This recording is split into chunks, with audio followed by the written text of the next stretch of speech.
We're rolling out the latest state-of-the-art tower simulation system across the nation to support our air traffic controllers.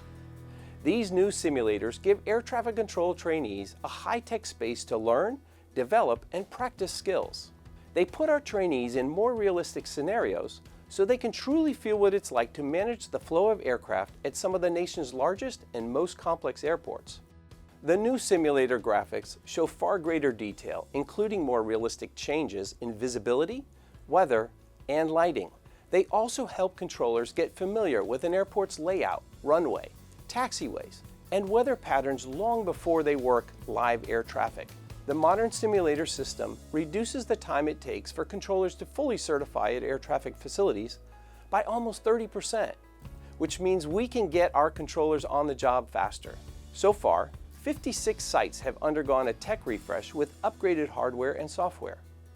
We expect to refresh and install simulators at 95 sites around the country by year's end. The latest simulator upgrade at Newark Liberty International Airport benefits not only controllers at that airport's tower, but also other controllers at other airports throughout the region.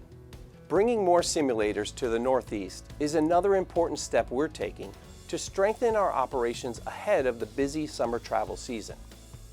And it's just one of the many ways the FAA is increasing the number of air traffic controllers, improving training, and keeping our skies safe.